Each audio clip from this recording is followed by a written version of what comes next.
Like and subscribe right now, or this will be in your bed tonight. Finally a place to share my story. I'm a Syrian guy, check my comment history, and I served in the Syrian army. I left the Syrian army a few months after March 2011 and joined my buddies in protests. Long story short, I was identified in one of the videos of protests and I was taken from my home. Day 0, it's around 2200 hours. People knock on our door and father opens. They ask for me. My father says I'm not home. They storm inside and look for me. I'm taken in pyjamas and thrown in the back of pickup car. You want freedom, you son of a whore, and they beat me a lot. I'm now in the black site, aviation intelligence department. I'm thrown in a tiny dark room with 15 other people. There's no way we can all stand. Smell of piss and shit and sweat is unbearable. My brain blocks it after a couple of hours. Day 1, I wake up hearing "Where's the soldier spy son of a whore?" Arabic. I'm taken to a room with a big black wheel hanging from the wall. I'm now blindfolded. I'm seated inside the wheel and left there for 1 hour. A big man walks in the room. He whips me with what I learned later is a heavy duty electrical wire. "Who's paying you?" he asks after whipping me for 10 minutes. "Nobody," I answer. "Looks like you're gonna make this difficult for us, huh?" He continues whipping me. I can feel my blood seeping. Very weird feeling, like warm chocolate on your arm, and a small puddle forming in the tire. I pass out. Day 2, wake up, you shit you animal. I'm taken to the same room, but this time I'm seated on a chair. No blindfold. My feet are tied to the chair, so are my arms. The same guy walks in and starts hitting me on the shins with a thick stick. The pain is horrible. He did that for 5 minutes. Then he punched me in the face a few times. I lost 2 teeth. "Who's paying you?" "You." Something that would take a few paragraphs to explain. I answer, "I swear nobody is paying me. Please let me go." He starts punching me in the chest, kidney, face, and kicking on the shin, and stepping on my toes. One more punch to my face and I pass out. I wake up when 2 men are carrying me back to my cell. Day 3, I wake up in my cell, a 1x0.5 cell. There's no way to lay down. The door opens. I'm taken to a different room. "Today we'll execute you. Tell us what you know, so you can go in peace," I was told. I can see nothing with my left eye, and can barely see anything with my right one. I'm taken to a different room. I'm hanged from my hands to the ceiling about 20 centimeters above the ground. I'm now being whipped with what I thought was the same cable. By this time, my wounds started to have a very sharp pain, and it was difficult for me to concentrate on the new pain. I'm hungry, thirsty, and can barely stay awake, even though I'm being whipped. I pass out. Day 4, 1x I started forgetting which day it is. My brain can't work correctly. Same thing. Whipping, punching, every day. Now they want to know who are my buddies, whether we have guns or not, etc. Like all the days, the torture ends when I pass out. Day 2x I tried hitting my head on the wall to kill myself. I can't. I tried to strangle myself. I passed out before I died. I want to make the screaming stop. So many people screaming. I don't care about myself now. I just want that women to stop screaming. They're hurting her. Later I learned that they raped her and killed her in front of her husband. They killed him as well. Day 34 they realized that I genuinely have no information for them, or for some other reason. I have no clue. They made me sign a paper thanking the president and saying that I was treated very well. I was driven and left somewhere outside my city. A car stopped for me and the guy drove me home. I knocked on the door. My mother opens and starts crying. I stayed in the hospital 3 weeks after that. I had multiple infections on my body. I nearly lost sight in my left eye because an infection from my own shit. My nose is still crooked till this day. I can't sleep in the dark, and I'll never ever trust anybody with anything in my life. One day I'll be avenged, I hope.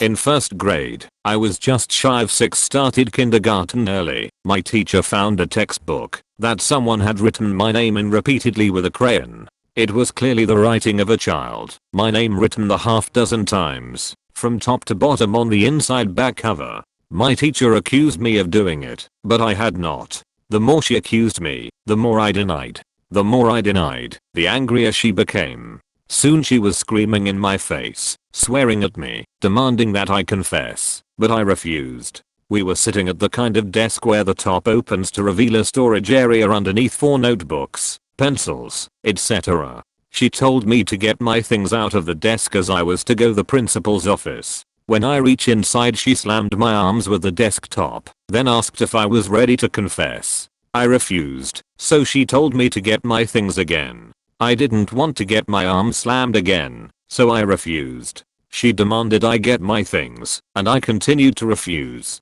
She became so angry she grabbed my arm, lifted the desktop, stuck my hand inside, and slammed the top again.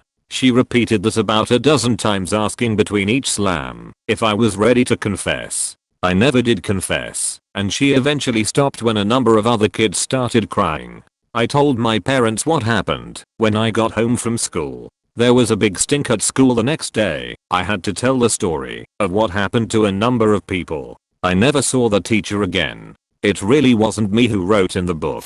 I posted this in a thread about the worst thing a family member has done to me. My uncle was a pedophile with a sadistic streak, and he started molesting me when I was 5. The summer when I was 12, he interrupted me while I was taking a bubble bath in his jacuzzi tub and tortured me by dunking me over and over. When he first came in, I threatened to scream for my aunt, and he told me that she was gone to the grocery store and to please scream as loud as I wanted. I expected him to rape me immediately, but first he washed and conditioned my hair and combed it out. Then he grabbed me by the hair and held me face down in the water. That was about 2 degrees short of scalding. My vision started to go black, but I managed to get my foot hooked around the tap. When I flipped myself over, though, I also turned on the hot water. He hit my head against the marble and dunked me again until I started to pass out. He pulled me out, let me take a deep breath, and then dunked me again and again.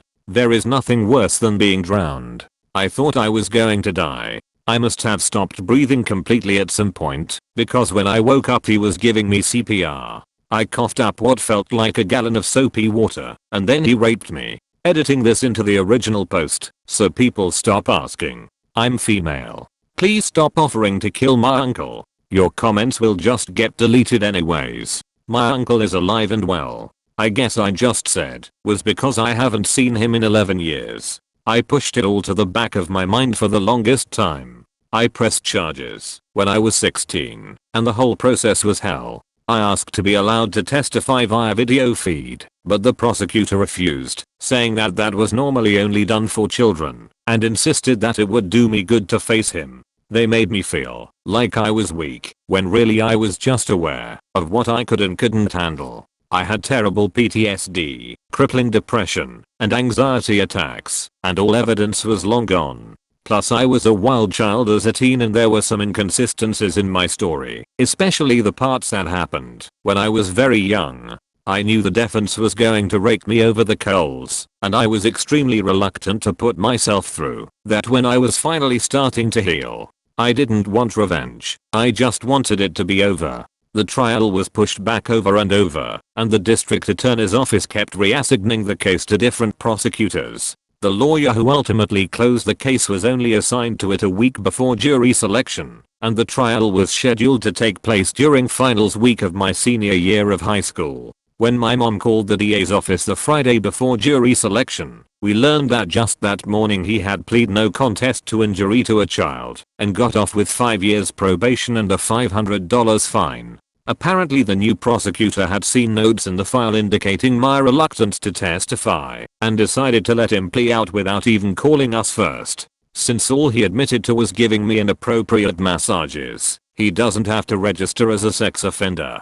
Knowing that he's free makes my blood boil, but I don't regret sparing myself from what I know would have been a humiliating, miserable trial.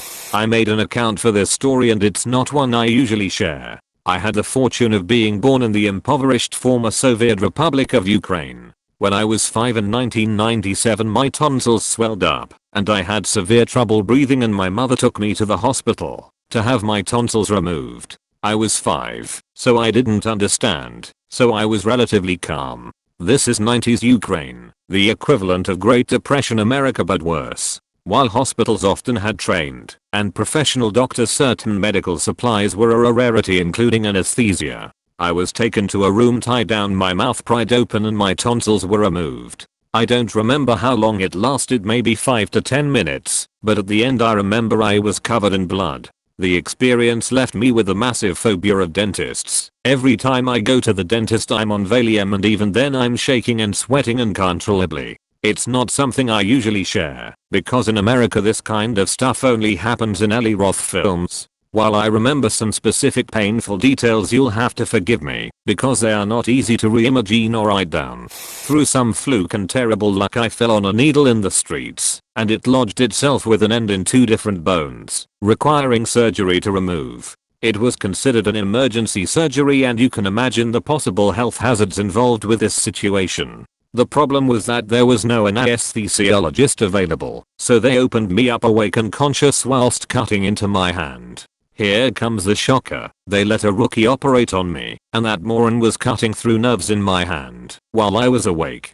I was screaming bloody murder, told them to close up my hand, and that I would be going to a private hospital. My aunt and uncle were removed from the premises, and I was tied down so they could continue operating. Under my understanding of the law, and the dozen lawyers I talked to, I was kidnapped and tortured by hospital staff. I left the operating room in a catatonic state 5 hours later with the needle still in my hand, unable to even feel it due to severed nerves. I got operated the next morning at a private hospital, where they removed the needles while I was under full anesthesia, and the doctors repaired what nerve damage they could. I filed for a lawsuit, but the hospital denied ever admitting me and had no records of me. Welcome to hell on earth, also known as Brazil. Somewhere along the lines of this story, but not nearly as horrible. Sorry op. I cut my foot badly in Costa Rica and severed one of my tendons that lifted my big toe. It was approx 1 AM, and I had to take a 2-hour cab ride down the side of Mount Arenal with my hurt foot. Bumpy roads, but I digress.